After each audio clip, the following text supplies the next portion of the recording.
Welcome to my YouTube channel, Shushu TV. Hello bantu b'Imana mumeze muteze ko mumeze neza nizeye ko mukomeye natwe turakomeye turashimira Imana.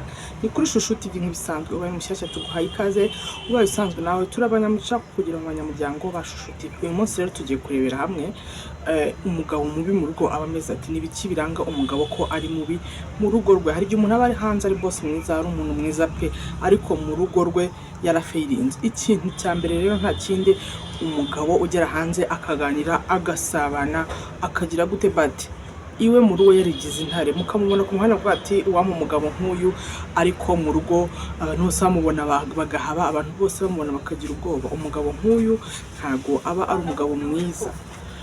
Ni ibintu mugomba kwitondera kandi mukabiha n'agaciro. Umugabo nimba uzi ko hanze muri societe rwose uri wa muntu blaga uri wa muntu uganira ariko iwawe mu rugo wahagera bakagutinya ntago ari byo. Twebwe muri Islam hari hadithi cyangwa se imvugo y'intumwa y'Imana Muhammad sallallahu alaihi wasallam ivuga ngo umwiza muri mwe n'umwiza kubiwe mu rugo. Kabone nubwo muri rubanda bose baguha icyubahiro utambuka bakatera ishyari bakavuga ati nta mugabo n'uwa mbere ariko mu rugo warafeirinze ntago uba uri mwiza. Umwiza muri mwe n'umwiza ku bantu biwe mu rugo. Bagabo mube abantu beza mu rugo. Ibi mbikomeje kuri commentaire y'ikiganiro nakoze umuvandimwe aravuga ati iyo umugabo nari nakoze kuri video ivuga ibintu abagabo bagira abagore bakabakunda cyane avuga ati hari igihe umugabo nyamara aba hanze aganira ariko mu rugo ari intare. Bagabo nimba uzi ko mu rugo bagutinya, nimba uzi ko umugore atavuga, nimba uzi ko umwana uhagera akiruka kugira ngo mudahura bagutinya, nimba uzi ko umugore avuga ati hari igihe abagabo baba bagira akazi ka kure ariko umugore akavuga ati mu gihe abandi bagore bavuga ati yaba umugabo wanjye yaratashye ndabukumbuye, umugore akaba yavuga ati mana mfasha abagumye yo mbe muruhutse. Kubera iki ugera mu rugo kugira ngo bakuboneho amahoro aho kugira ngo bakuboneho ituze bikaba ibibazo bikaba intambara bikaba kubera ko ugeze uratongana biba ari ibibazo nyine wigize intare mu rugo ntimuganira ntimujya inama bikumva ibyo bintu ntago ari sawa no kubikosora. Tugiye kurebera hamwe nanone ikindi kintu cya kabiri ukora umugabo wabo ukizi cyangwa utakizi ugomba kukimenya kigatuma uba umugabo mubi mu rugo iwawe. Kabone nubwo waba uzi kuri mwiza ariko ibintu nimba ubikora rwose menya ko abantu muri kumwe rwose utari kubigenza neza. Ikindi kintu kizagaragaza ko umugabo kikuranga nk'umugabo utari umugabo mwiza mu rugo rwawe. Ahandi uri umukozi mwiza uri boss mwiza ariko warafeirinze ntabwo umugabo mwiza mu rugo iwawe. Ikindi kintu cya kabiri utuma abantu bose bubahuka umugore wawe. Ntago umugore wawe umuproteza, ntago umugore wawe umurinda kugeza ubwo ushobora no gutambuka kwirigara cyangwa se ku muhanda cyangwa se kuri botike ukumva bari kuvuga umugore wawe kugira ngo avuga ati we gasopo mbiyame nawe ukajyamo. Ati murabivuga se murabizi ati yaba nimwe mwabanaga nawe nje nararigwishije iyaba mwari mubizi. Can you imagine ubundi umugabo nyamugabo nta muntu udakosa. Niyo umugore wawe yaba ari mu mafuti yaba yakoze ikosa uramurengera muri rubanda icyo cyonyine ubukozi ku mutima we kiramushinja kikanamurya akavuga ati kuntu yandengeye bigatuma yikubita gashyi.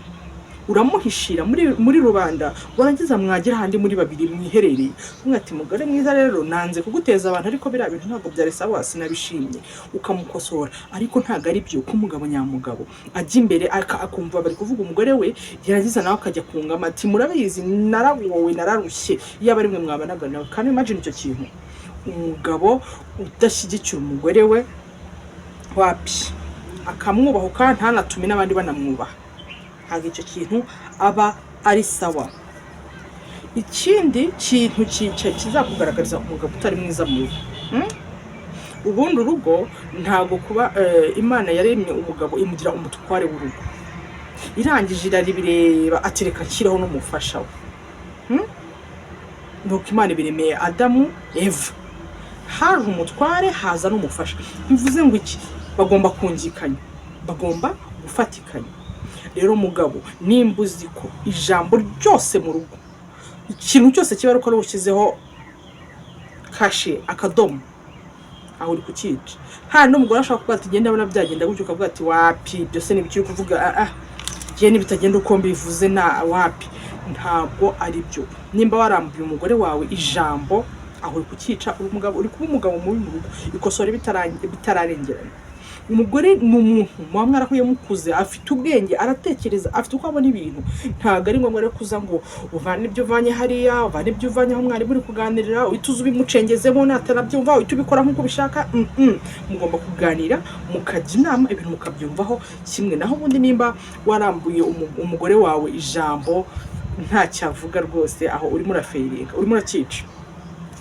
Ikindi kintu kizakugaragariza ko mugabo watangiye kuba umugabo mubi mu rugo rwawe, wewe wari ubizi ko wenda wanageragezaga, cyangwa wavuga ati andi papa mwiza ko banshyira amafaranga hariya bakarya, umugore akaba atabura amafaranga yo guhaha, umwana akaba atabona minerval, ukumva ko ibyo bihagije kuba uri umugabo mwiza. Ikindi kintu ni ukwigira intare ku bana bawe.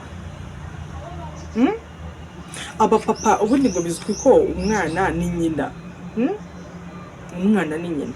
Umwana aba akeneye, umubyeyi w'umugore akeneye guha uburere umwana we, ariko nawe papa bebe ukeneye ko umwana akubona, akakubona nka papa, akakubona nk'inshuti ye magara.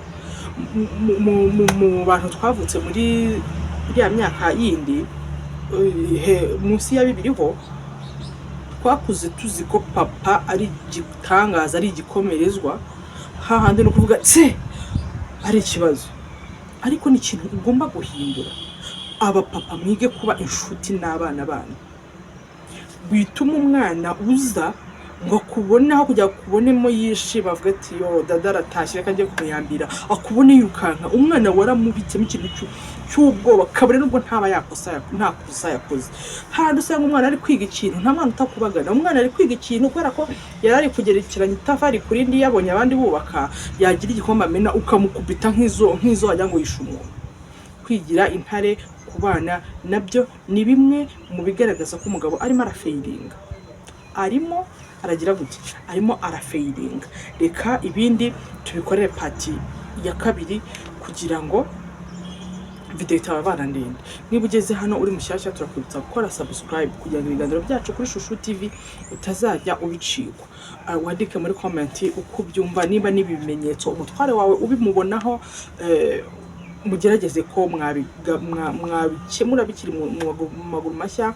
Kandi nimba ari umuntu wumva akumva wenda n'ibi biganiro n'ibi bintu byose tuvuze bimuranga, ari wa muntu udaha ijambo umugore we, ari wa muntu utavuganira umugore we, ari wa muntu wigize intare mu rugo, ye wakigira intare ku bana, akaba umugore we nta jambo nta natse yawe, icyo gihe urimo urakica mugabo. Gerageza kuba